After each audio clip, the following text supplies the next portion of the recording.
Subscribe to our channel by clicking the subscribe button. Click the bell button and enjoy the latest uploads from our channel. Everyone, स्वागत है आप सभी का हमारे YouTube channel success thunder पे। तो friends, आज हम लोग प्री लेवल की पजल्स को कुछ सॉल्व करेंगे। तो सबसे पहले तो ये रहा पहला क्वेश्चन, जिसमें कि 8 पर्सन्स का अरेंजमेंट है और इस टाइप की पजल आपको प्री में देखने को मिलती ही होंगी। जो एग्जाम देते होंगे उनको पता भी होगा कि हाँ, इस टाइप की पजल्स प्री में आती हैं। तो ये सबसे पहले है 8 पर्सन्स की पजल है, ठीक है। उसमें 8 लोग हैं। एक वर्गाकार मेज, मतलब एक स्क्वायर टेबल पे बैठे हुए हैं। कुछ कॉर्नर पे है, कुछ मिडिल पे है। तो सबसे पहले तो आप इस क्वेश्चन को देख लीजिए, और इनसाइड और आउटसाइड भी फेस कर रहे हैं। इस टाइप की पजल्स जो एग्जाम में आती ही है।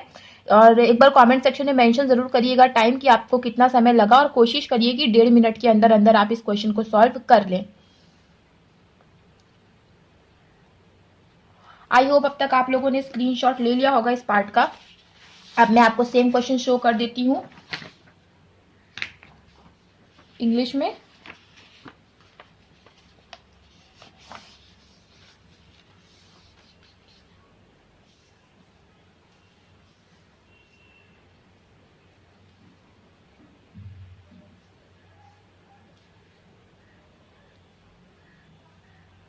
आई होप हो गया होगा अभी तक आप लोगों का स्क्रीनशॉट लेना और सॉल्व करना। अब चलिए हम लोग मिलकर सॉल्व करते हैं और देखते हैं क्या कुछ अप्रोच लगा के इस क्वेश्चन को सॉल्व किया जा सकता है।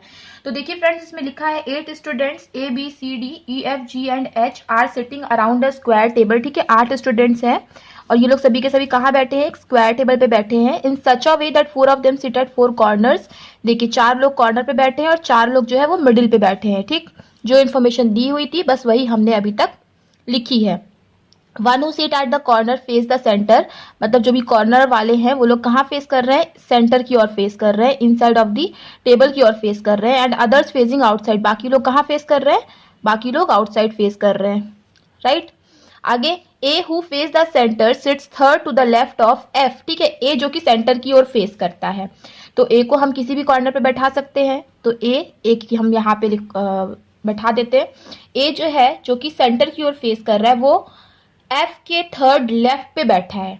ठीक, एफ के थर्ड लेफ्ट पे बैठा है। अब फ्रेंड्स देखिए, थर्ड लेफ्ट मतलब ए और एफ के बीच में कितने होंगे? 2 लोग होंगे। ठीक है, तो 1 2 या तो एफ आप यहाँ पे लिख सकते हो। ठीक, 1 2 या तो फिर एफ आप यहाँ पे लिख सकते हो। लेकिन एक चीज देखिए, यहाँ क्या लिखा हुआ है कि एफ के थर्ड लेफ्ट पे आना है किसको? ए को। अब देखो यहाँ पे लिखो चाहे यहाँ पे लिखो, एफ होगा आउट साइड फेसिंग। ठीक है, अगर आप यहाँ लिखोगे तभी तो एफ का थर्ड लेफ्ट 1 2 3 यहाँ पर ए आएगा। ठीक, क्योंकि अगर आपने एफ को यहाँ लिखा तो एफ का थर्ड राइट हो जाएगा, पर थर्ड राइट तो है नहीं। ए तो एफ का थर्ड लेफ्ट पे है। आई होप आपको समझ में आ रहा होगा। ठीक है, ए एफ का थर्ड लेफ्ट पे है, तो एफ यहाँ पे लिखेंगे, एफ के थर्ड लेफ्ट पे आ जाएगा A. E who faces the centre is not an immediate neighbour of F. देखो ई है जो कि सेंटर की ओर फेस कर रहा है, लेकिन वो एफ का इमीडिएट नेबर नहीं है। तो देखिए फ्रेंड्स, मतलब ई यहाँ पे भी नहीं आएगा, ई यहाँ पे भी नहीं आएगा, ई यहाँ पे नहीं आ सकता क्योंकि यहाँ पे ए है। अब सेंटर फेसिंग के लिए केवल एक ही जगह बची है, वो है ये। तो ई कहाँ पे आ जाएगा? यहाँ पे आ जाएगा।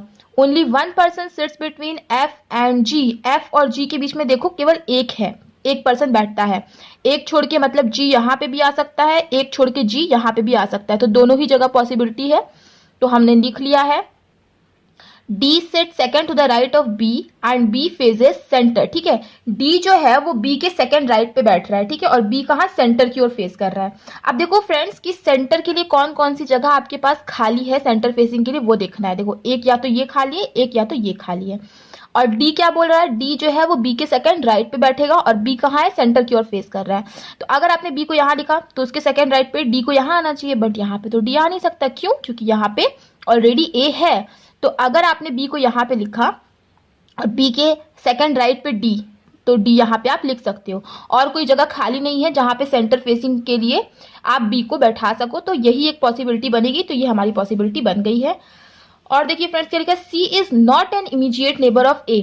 C जो है वो A का इमीडिएट नेबर नहीं है, मतलब C यहाँ पे भी नहीं आएगा, C यहाँ पे भी नहीं आएगा। तो अब बस एक ही प्लेस बची है यहाँ पे खाली कि C यहाँ पे आ जाए। अब क्योंकि C यहाँ आ गया तो यहाँ G तो आ नहीं सकता, तो G के कहाँ आएगा? G आ जाएगा यहाँ पे। अब आई गेस केवल एच बचा हुआ है, तो एच को हम यहाँ पे लिख देंगे और यही बन गया हमारा फाइनल अरेंजमेंट। तो देखिए फ्रेंड्स, ये स्क्वायर बेस्ड पजल थी, इसके अलावा इनसाइड आउटसाइड बेस्ड भी पजल थी, लेकिन देखिए कैसे हमने आसानी से इसको सॉल्व कर लिया, हमने कोई पॉसिबिलिटी भी नहीं बनाई। तो प्री लेवल की पजल सॉल्व करना फ्रेंड्स बहुत इजी होता है। प्री में जब भी आप सॉल्व कर रहे हो तो आपको ये मान के चलना है कि आपसे सॉल्व हो जाएगा क्वेश्चन, आपको मेंटेन करनी है अपनी एक्यूरेसी एंड स्पीड। तो दो चीज़ पे आपको विशेष करके ध्यान देना है। तो आई होप कि इस क्वेश्चन को अब तक आप लोगों ने भी 1 से 1.5 मिनट के अंदर अंदर सॉल्व कर लिया होगा। नहीं किया है तो कोई बात नहीं फ्रेंड्स, एक बार इस अप्रोच को देखिएगा, एक बार और कोशिश करिएगा, हो जाएगा, इतना भी टफ नहीं है। चलिए अब हम लोग एक और क्वेश्चन देख लेते हैं, प्री का है ये भी again.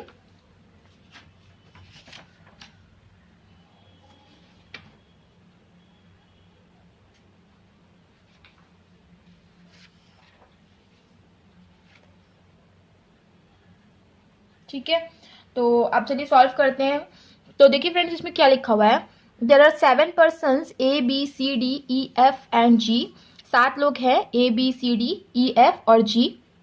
They all belongs to different cities, ये लोग अलग अलग सिटीज को बिलोंग करते हैं। ठीक है, तो एक बार लिख लेते हैं, A B C D E F और जी।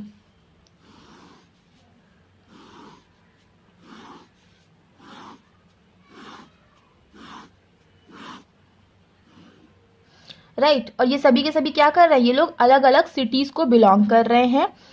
सिटी के नाम दिया है आगे, Kolkata, Mumbai, Chennai, Pune, Lucknow, Ahmedabad and Delhi, but not necessarily in the same order, पर ज़रूरी नहीं कि ये लोग इसी क्रम में हो।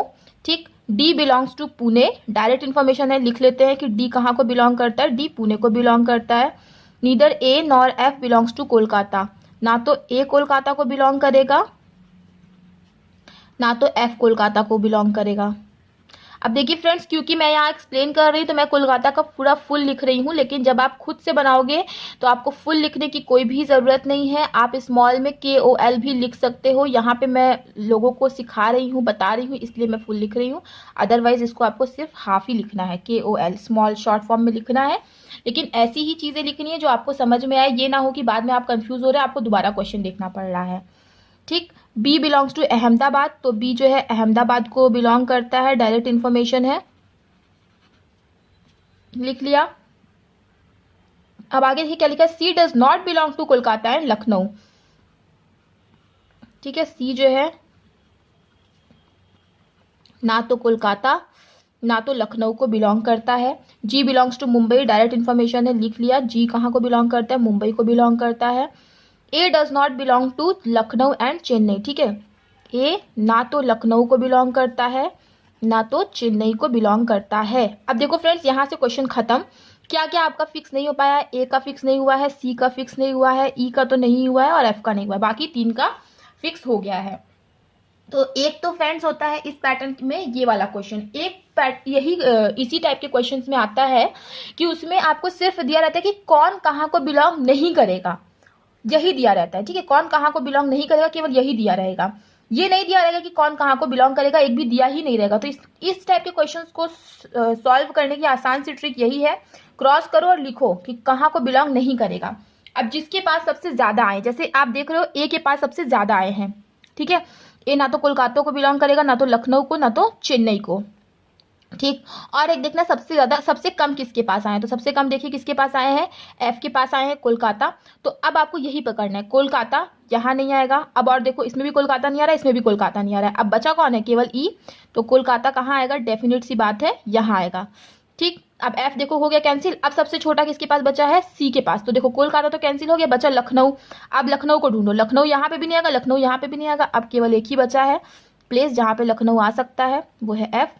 ठीक, लखनऊ कैंसिल हो गया, कोलकाता कैंसिल ही था। अब देखो केवल एक ही बचा है, चेन्नई। चेन्नई जो है वो ए के पास नहीं आएगा, सॉरी मतलब ए जो है वो चेन्नई को बिलोंग नहीं करता है, तो सी करेगा चेन्नई को बिलोंग, ये भी कैंसिल आउट हो गया। अब केवल एक ही सिटी बचा है जो कि है दिल्ली, तो फिर हम यहाँ पे लिख देंगे दिल्ली, और यही बन गया देखिए फ्रेंड्स हमारा फाइनल अरेंजमेंट। तो फ्रेंड्स, क्वेश्चंस को इस टाइप के क्वेश्चन से डील करना बहुत ही आसान होता है, बस थोड़ी सी आपको अपनी अप्रोच क्लियर रखनी है, बाकी क्वेश्चन इजीली टैकल किए जा सकते हैं।